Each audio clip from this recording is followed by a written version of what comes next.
Hello guys, അപ്പോൾ ഞാൻ ഇന്ന് കുറച്ച് സ്കിൻ കെയർ പ്രോഡക്റ്റ്സ് ഓർഡർ ചെയ്തിട്ടുണ്ട് ആമസോണിൽ നിന്ന്. നമുക്ക് എന്തൊക്കെയാണെന്ന് നോക്കാം. ഞാൻ ഫസ്റ്റ് ഓർഡർ ചെയ്തതെന്ന് വെച്ചാൽ ഡോട്ട് ആൻഡ് കീയുടെ വൈറ്റമിൻ സി സിറമാണ് ഓർഡർ ചെയ്തത്. Glow revealing vitamin C serum concentrate എന്ന് പറഞ്ഞ ഒരു പ്രോഡക്റ്റാണ് ഓർഡർ ചെയ്തിരിക്കുന്നത്.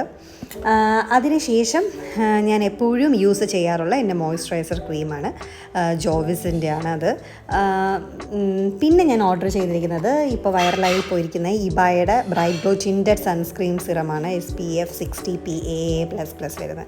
അത് കഴിഞ്ഞ് വേറൊരു പാക്കറ്റ് കൂടെ വന്നത് ഞാൻ ഓർഡർ ചെയ്തതല്ല കേട്ടോ, അത് എനിക്ക് അനുവേട്ടൻ എനിക്ക് ഓർഡർ ചെയ്ത് തന്നെ പ്യൂമിക് സ്റ്റോൺ ആണ് കേട്ടോ. എൻ്റെ കാലിലിങ്ങനെ വെടിച്ച് കീറുന്നതുകൊണ്ട് മേടിച്ച് തന്നതാണ്. പിന്നെ ഡോട്ട് ആൻഡ് കീയുടെ വൈറ്റമിൻ സി സിറം ഞാൻ യൂസ് ചെയ്തിട്ട് അതിൻ്റെ എന്താണെന്ന് ഞാൻ പറയാം. ജോവിസ് ഞാൻ എപ്പോഴും യൂസ് ചെയ്യുന്നതാണ്. പിന്നെ ടിൻറ്റഡ് സൺസ്ക്രീനും ഞാൻ യൂസ് ചെയ്തിട്ട് അതിൻ്റെ റിവ്യൂ എന്താണെന്ന് ഞാൻ പറയാം. പിന്നെ ഞാൻ ഇപ്പോൾ യൂസ് ചെയ്യുന്നത് ലാഷീൽഡിൻ്റെ 50 SPF PA++ ആണ്. അത് നല്ല സൂപ്പർ